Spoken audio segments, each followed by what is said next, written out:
Hello, welcome to another episode of this leadership podcast, Talk with One. My name is One. I'm your host for this episode. In this episode, we have a guest from Europe. He is a husband, father, painter, writer, train the trainer, workshop facilitator, and his latest book is Resourceful Exclamation. Please join our hand to welcome our guest today, Francis Lamont. Welcome, Francis.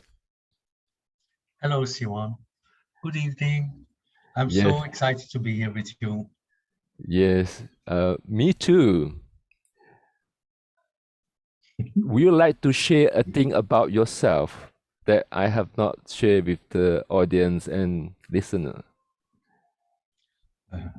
Oh yes, there's so much. Yeah, yeah. What people usually do not know or are very scared of is when they heard that, or when they hear that originally I was a Sanskrit teacher. Mm, I've been teaching Sanskrit, yeah. And I studied Sanskrit when I was young, and then uh, uh, I specialized in Buddhist Sanskrit texts, mm, and then this brought me to India, and so I arrived in India after my studies, yeah, and this is half a lifetime ago, many years and ago. and yeah, half a lifetime. In my perspective, maybe in yours, a whole lifetime. I don't know, Simon. This brought me to India, and I stayed on in India for quite a while, and so you introduced me as a European, but actually I feel like half in Indian. So I pick up, right. So uh European native in India many years, I presume more than 10 years, Oh yeah, and studying a subject that's so foreign to me is like I would say like crypto language called oh, Sanskrit, right? yeah. Yeah, yeah, you could call it a crypto language. Yeah, take care what you say, Simon. Of course, many Indians would not agree with this. But Mm, say Sanskrit is a holy language, mm, mm, uh, mm. given given to the people by whatever is up there. Yes, yes, Yeah, yes, yeah, yeah. yes. But a crypto language, yes, in a certain way, yes, because I think historically um, the language was reserved to priesthood, and so Mm. it was used in order for it to be not understood by the people. Wow. Wow. Yeah. Of course, this didn't last long because people listen and people people Mm, you should never underestimate people. yes. People take matters into their own hands, and so after a few centuries, Sanskrit became a common, Mm, uh, first mostly a courtly language, yeah, mm. uh, uh, and Sanskrit and the spoken languages grew into each other, making all one big mess. Yes, yes. I think I think I would like to appreciate your sharing about the history of Sanskrit and also the sensitivity on this topic. I sense that you have been with this language, Sanskrit and Buddhism for a long time. Mm, Is there a story that you can share with us? yeah, yeah. Um, uh, You know, Simon, um, I am a product of my generation and of my cultural background.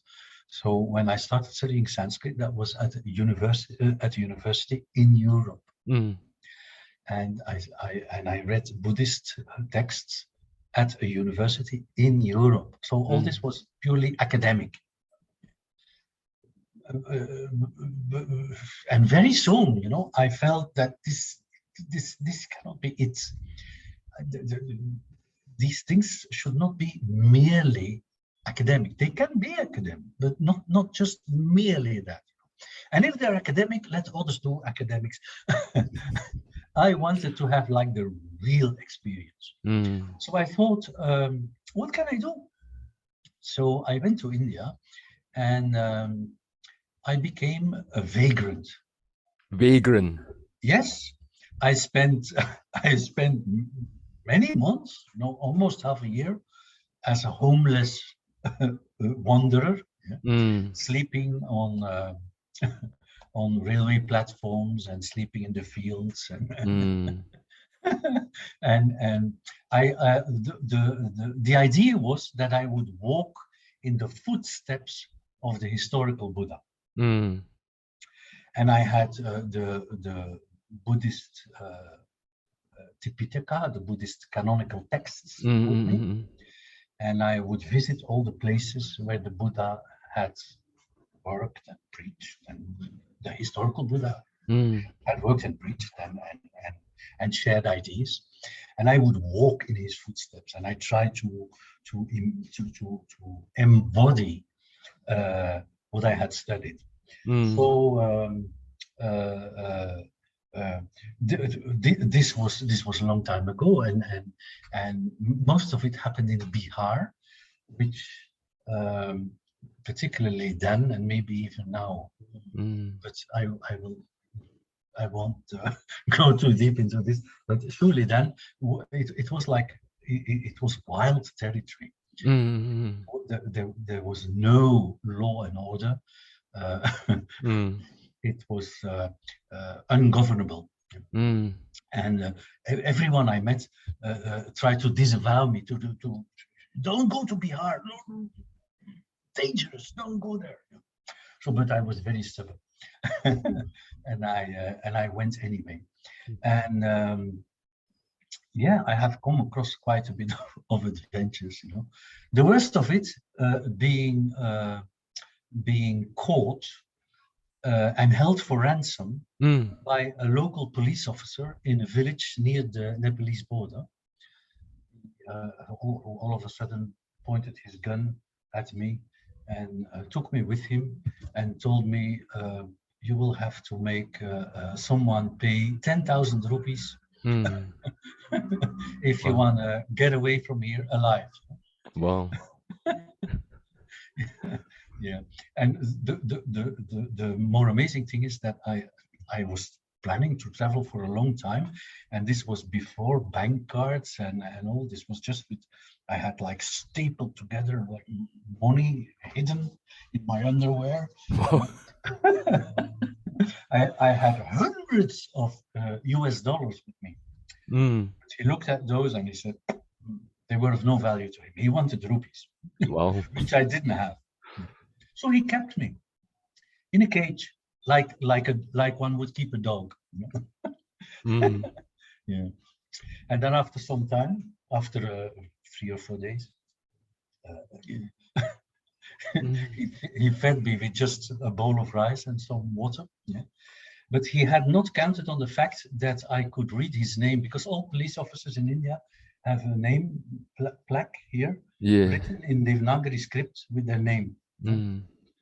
So, and all of a sudden I addressed him by his name and I said, Mr. Patel, you do realize that I intend to leave from this place alive. And the first thing I will do is I will go straight to Patna, which was the capital of Bihar, and I will go straight to the minister and I will report you as a criminal, as a thug. Wow. What And then, a and then I said, if you want to avoid this, you'll have to kill me. mm, And then the day after, he let me go. wow. What a story. So I think just from this short little story, I think I get a glimpse of you. You value real experience a lot. So you even risk, you even willing to put your personal safety into pursuing this real experience. Yes, yes, and this is exactly it. Being serious now. Huh? Mm, Um, um, I think we have been put on this earth, yeah, to live through experiences, mm, and we can read books, and I love to read books. I have mm, thousands of them in my home in Belgium, mm, and I left them deliberately. When I mm, came to Singapore, I just selected like 50 or so, put them in a box. They're on their way now here. Yeah. But I left thousands of them. Yeah. But we can study books as much as we want, you know? And we can study articles, and we can, but we learn most through the experience of life, and we need to experience life from as many perspectives as we can. mm, And you see, I was brought up uh, being a very middle class kind of European kid, you know, mm, and I took everything for granted, just like everybody. You know, the fact that I had a home and a warm nest and a house and a garden to play in, and not a television. That was before we didn't have that. But I took so many things for granted, you know, and and and and we need to get rid of this. We need to get mm, rid of the idea of taking things for granted, because our, taking things for granted means that we settle in some kind of a situation of privilege. mm, And before we know what happens, this status of privilege will bring along a sense of entitlement. mm, And then we feel entitled to look around us and judge the world from our privileged position. mm, This is what has happened for many centuries during colonialism, and this is what still happens in the big white empire. and, mm, and this is what still happens in the corporate world, and in the hierarchies of the, but we need to break this down. We need to to disengage, to become unattached to mm, our to the perspective that we have, and we need to be open and ready and eager and keen to live through, through other experiences. mm, mm, Like when I was a vagrant, I learned much more than I could have learned if I would have chosen the path of my peers in university, and I would have gone straight from Asian studies to business school, and mm. yeah. I didn't go to business school. I became a vagrant, and Mm. later I became a Buddhist monk. Wow. And still later I did thousands of things, not thousands. I did a whole series of things to earn my living. Yeah? Mm. I even for some time owned a record shop selling Wow. vinyl records of jazz music. Mm. I Amazing. Initially, I would like to say you have taken a unconventional path, and I felt that it doesn't show my appreciation. I felt that you have lived an authentic life based on your ideals. So I wonder what is behind this authentic life.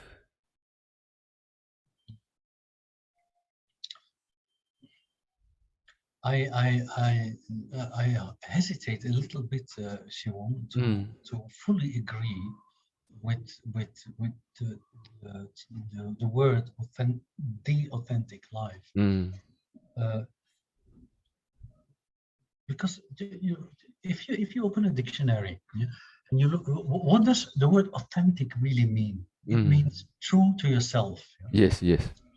But I don't know who I am. I don't know who that yourself is. How can I be authentic? I can only explore. I change. The world changes. The corporate life changes.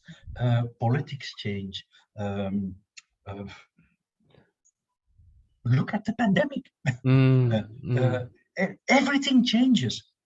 How could I remain the same? I change as well. So this is my hesitation with the word authentic. But taken this as something that I hesitate about, I don't know what word we should use instead, So let's take that word as you have given it. Yeah?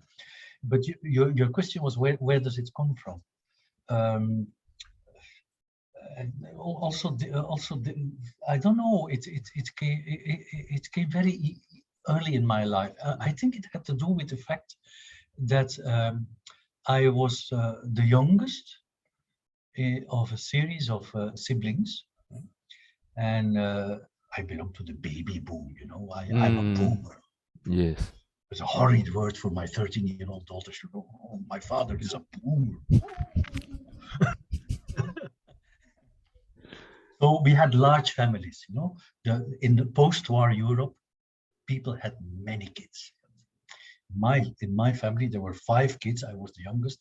And when I looked around with my peers in school, I was like the smallest family of all of them. There's 7 children and 9 children and 11 children. And that was like,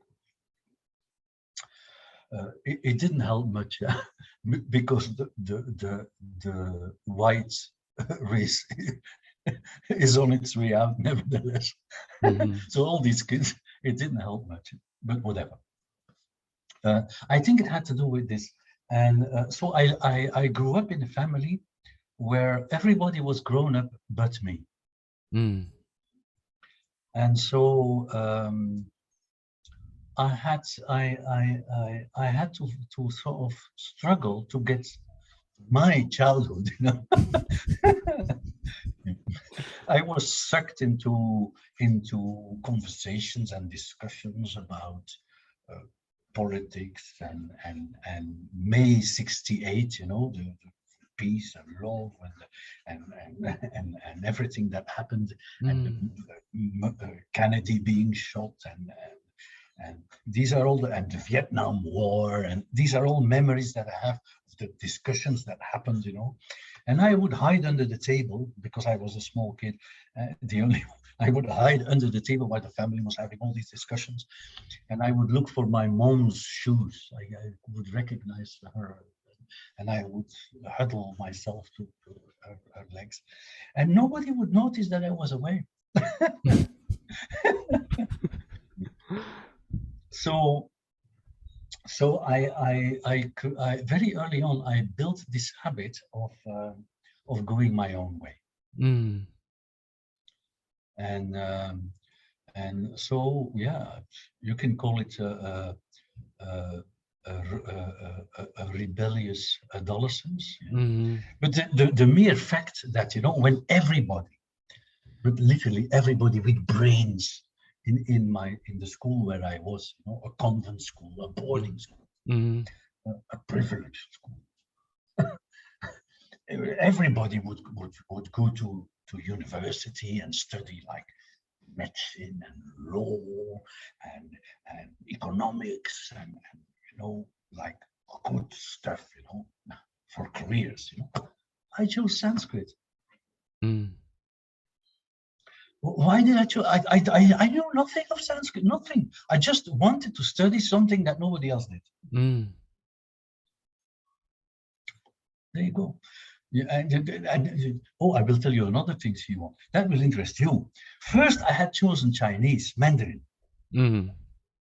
and and I went to register at university, and we had to queue, and then I came to this window, and the person behind the window said, "Okay, what do you want to enroll in?" Huh? And I said, "I want to enroll in the first year of what is now called Bachelor in Chinese Studies." Mm. And she said, "Oh, this is weird. You are the third one today choosing this weird kind of subject." And I said, "The third one? Give me back that list. What else can I do? I will take Sanskrit." This is how it happened. Honest. Wow, I think my mind is actually expanding now. I experience some expansion.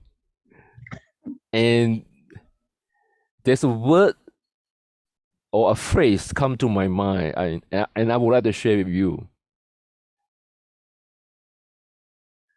The word is finding your path, or the phrase. Yeah. Finding our path. Huh? And the thing is, this is what we need to do in life. Huh? You know, we need to find our path. Yeah, and what really sucks, Simon, is is that we will never find our path. We can only try to find it, but we never will, because like we change every time. Also, the paths change, and then all of a sudden there's a fork, and hence agility. Yeah, you are active in the agile movement. Yeah, so am I. This is the idea of being agile. Huh? We cannot set our path towards that goal and that destination. We have to bend like the bamboo forest in the wind. We have to be like bamboo, you know. Yes. A stalk of bamboo is very hard. You can cut it down, use it as construction material. So strong and hard it is, and yet it bends in a storm. It bends, and you know what's better even? When it bends in a storm, it sings, and it plays the drums. Yes. And after the bending, it actually know where to go back to. Yes. Yeah. Actually, I'm curious, since you have bent many times, since I think you have from Sanskrit, Buddhism, and I believe you also learn other different topics. Yeah. What help you to know when to bend? Oh, this is a very difficult question. Because I don't know. I don't. This is I think where we have to become intuitively skilled. You know, when you and I, we know the acronym SPINE. Yes. Oh, by the way, how beautiful is this? A spine is also what we have there in our backs, and Mm. this is also it's like bamboo, this thing. Mm. it, Yes, yes. it keeps us upright, and yet it bends, and sometimes when you bend too much it cracks, so it also sinks. Mm. Yeah. Yes. Well, the N in the word spine is stands for intuitive development. Mm. So we need to be intuitively skilled, Mm. and I think so. This question that you are asking me, I will choose to not answer with words, because that is what intuition is. Huh? Mm. Mm. It's not answering words. It's something that befalls on you. It's you could think, and I have thought, that it came from inside me, Mm. but now I hesitate. Mm. I think it might as well be something that befalls on us, Mm. and it gives you like this thing that you need to bend or turn another way. Like I've done recently with my family. We lived in this big house with 20,000 books Mhm. in a vibrant cosmopolitan little city in Europe, and we were happy, and everything went well, but it befell on us that it was time for a rural change. Yes. And so here we are in Asia now, not in the India that everyone had thought I would end up in. Mm. Yes, yes, yes. There again, everyone I thought, oh, Francis will end up in India for sure. But here I am in Southeast Asia. Not only you bend, you make a sharp turn. Before we continue, I want to share with you the acronym, the SPINE. So S is referring to spiritual development. Mm. P is physical development. I is intellectual development. N is intuitive development. And last one, E is emotional development. And and and and I'm actually very excited at the same time nervous, because intuition is something, it's not like I have control. Like I can't control when intuition come and go, right? Mm. So I'm just curious, what's your relationship with this intuition? Yeah, I love that question. Because indeed, these things, they are so contradictory. Well, not all of them maybe, but particularly these um, apparently Mhm. contradictory to what you expect from like business leaders. Yes, yes, yes. Yeah, because you can't control it.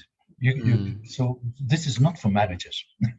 If you're a manager, you will want to manage everything, but this cannot be managed. Mm. And as I told you, intuition, I think now, provisionally, I will tell you this. I will whisper it. Mm. Nobody hears. I think that intuition comes from outside. Mm. So we cannot control it. It's Mm. like a typhoon. It comes, it goes. I've when we arrived in Singapore, I was here on this balcony, with the stay-at-home order. Mm. There was nothing to do, and I stood on this balcony and I watched the thunderstorms come by and go, Mm. and unpredictably. Intuition is like this thunderstorm, it comes Mm. by, and then all of a sudden it rains on you. You say, hey, I'm getting wet. I'm getting wet. What is this? It must be intuition. and then Rarely, very rarely, you get struck by a lightning. Yes, yes, yes, And you yes. say, oh, look, this is it. Yeah. But you cannot control it. So it cannot be trained. It cannot be taught. Mm, It cannot be learned. I think what we can do with intuition is we can sort of get skilled in being open to it. mm, We have to develop receptiveness. mm, We have to be receptive. It's like in the Agile Manifesto, or a bit like in the Agile Manifesto. We have to be receptive to change. mm, I'm making my own thing of it, but whatever. mhm, The idea is there, you know. mm, It's about being receptive. It's about using our senses to read, to be able to read signals that come by, and to be able to decode them. mm, It's like code, you know. yes, yes. I want to share what come to my mind. We started with your story, finding your path, and do this junction is about not only about finding your path, it's also working with unknown and uncertainties. Mhm. And it seems to me that you have trust in intuition. I just wonder, going forward, right? We know this path may not be very clear, right? I mean, I'm talking about COVID-19, this path. Mm. And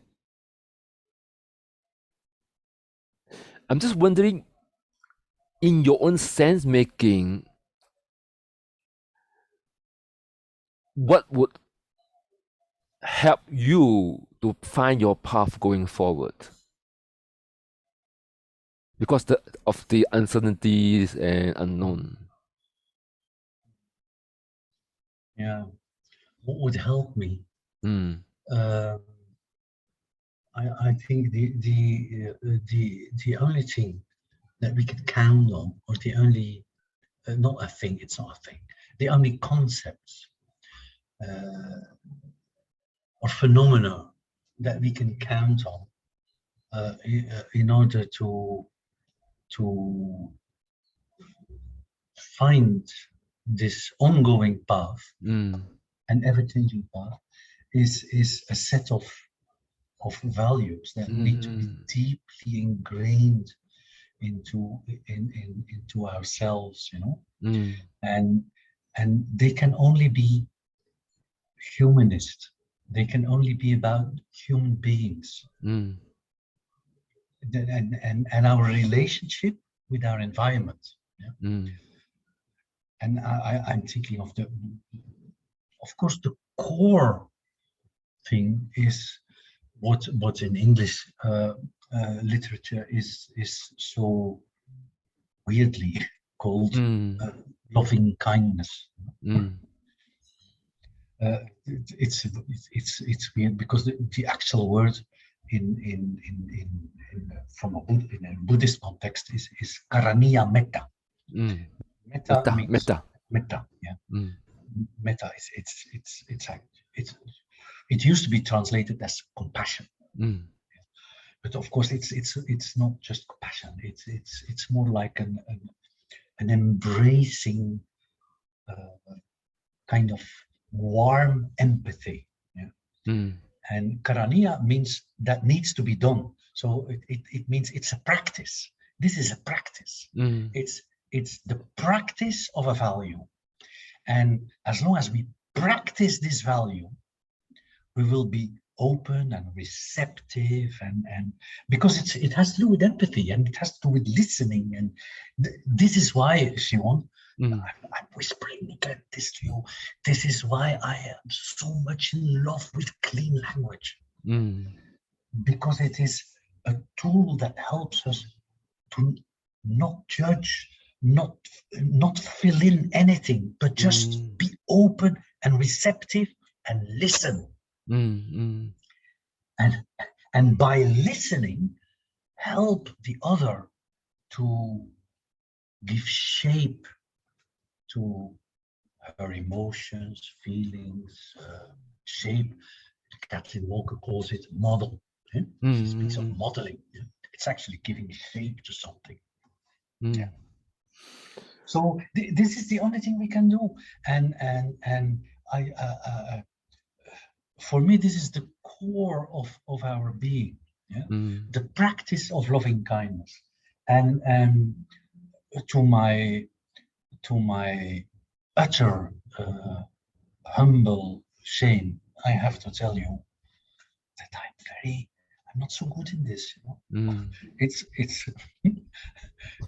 every day we have to try again and again and again and again. Yes. I think I get a gist from what you share. Like you say that you are finding the path. It actually implies that there is no fixed formula, there is no like written book. And it's a trying that is the essence. And we being human being, like some of us understand what is loving kindness. And it's not like you take a pill or you attend a course and then voila, you have it. No. Yeah, it's exactly. Yeah. Oh, yeah. That's it.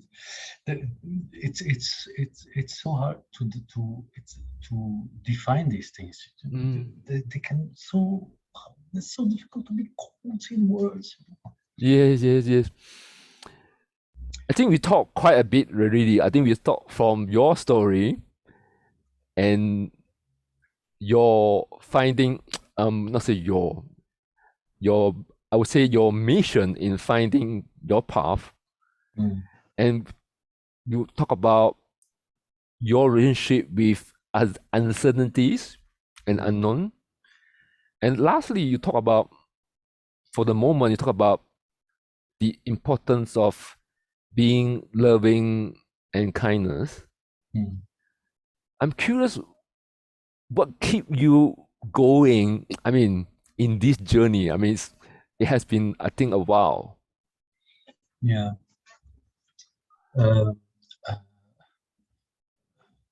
You know, Shimon, when we practice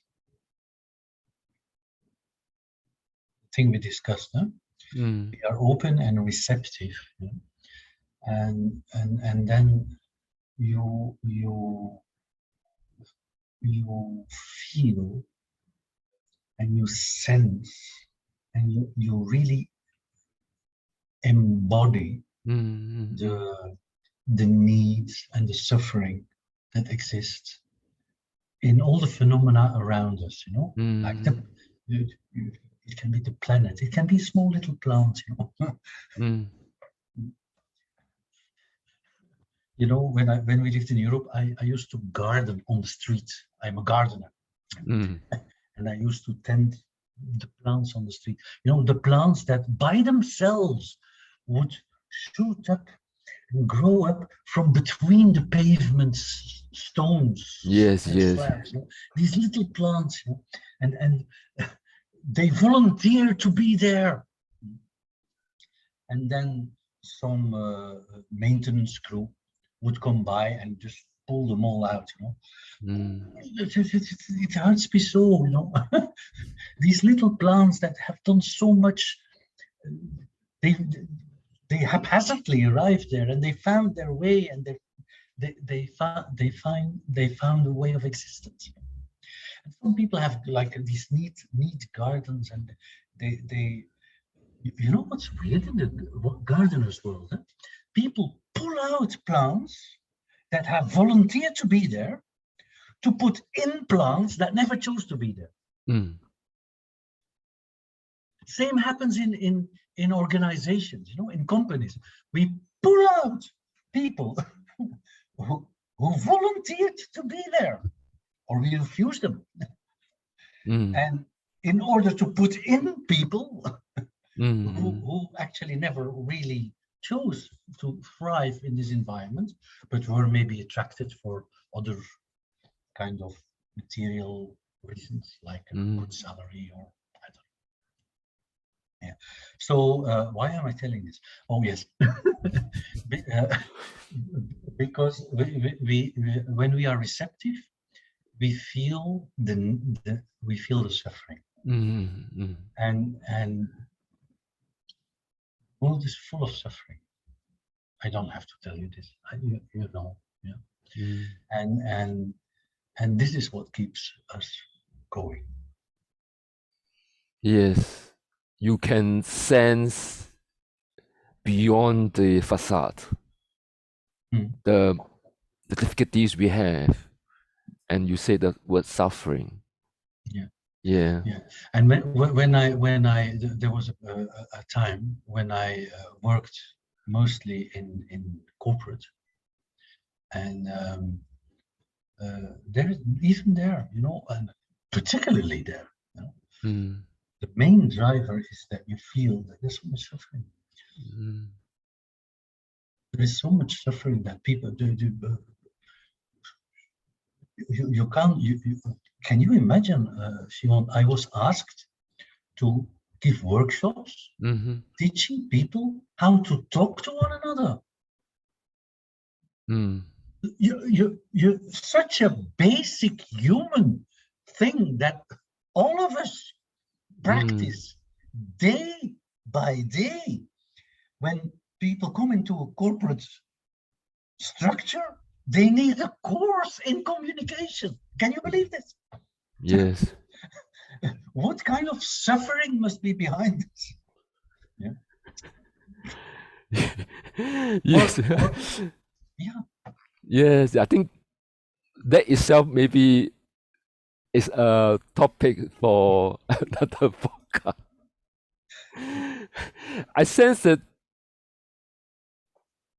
you kind of like having a compass. I think the compass that you say is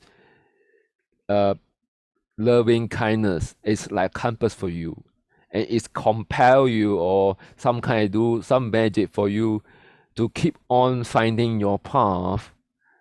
And before we end our conversation, my last I think okay, if you want to. For our see, that's a change, a sudden change that comes to me, and I have to adapt. Yes, I think in terms of timing, I felt that maybe I would like to offer a question that we know that we are going through more uncertainties and unknown. And since you have kind of like lived your way for a period of time, do you have something to share with all of us who are trying to, I would say, working with these uncertainties and unknown? Yeah.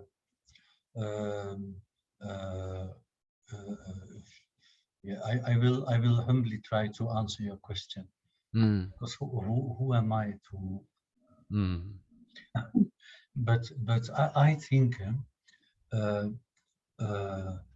much more trouble is ahead, as you say. Yeah?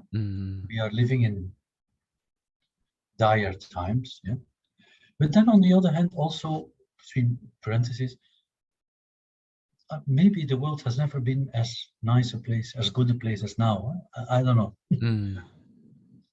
who are we to know? We didn't live in all the time, so we didn't experience it.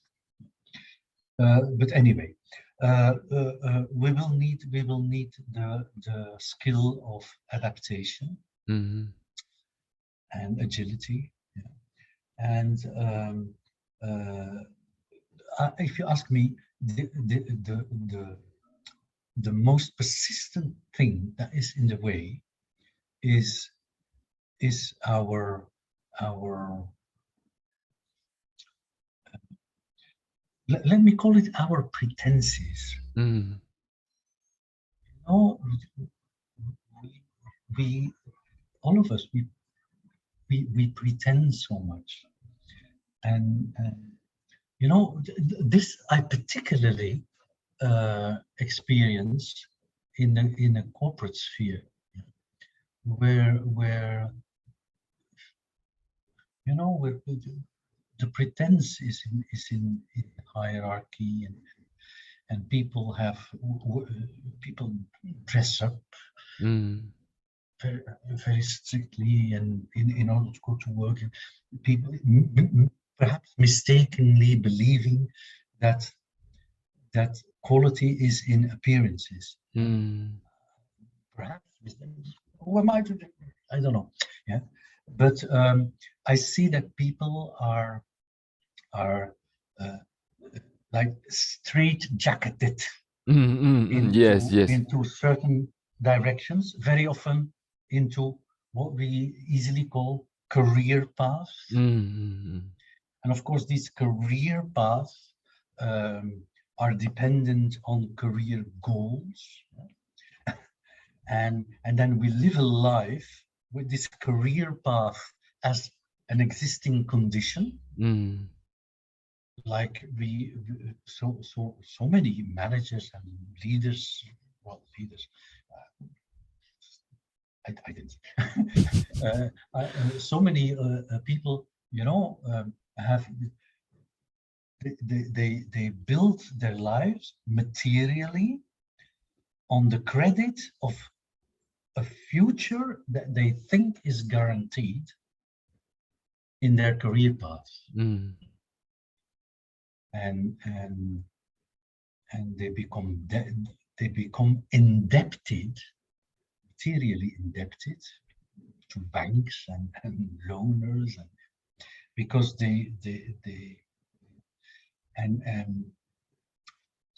I think this is just an example of the kind of pretenses that we have. So my message would be to everybody: drop it. Drop it. I know today when we go out, of course, please wear a mask. Yeah. But figuratively speaking, drop the mask. Stop suffering from the imperatives of these career highways that are predestined towards success. Drop it and be natural. I will not say be yourself, because who are we? I don't even know who I am. But be natural. Look at how the age that I prefer when I observe human beings is like preschoolers, not like little toddlers. They behave before they have been ever bullied or punished or admonished. You know, before that, you know, a toddler by nature is open to whatever comes, to whatever happens, and something hurts, it cries. Yeah. And something funny happens, it laughs. and that is the state that we need to try to achieve in our adult lives, and then we shall be happy, and then we can that is leadership. This is taking leadership of your own life. It's becoming a toddler. Yeah? And it is, when you are a toddler, you will automatically love everyone around you to be a toddler like you. Mm. Wow, what an amazing message to be a toddler again. Yeah, Is it a good time to pause our conversation? if you want so. Thank you. Thank you for the story and your messages.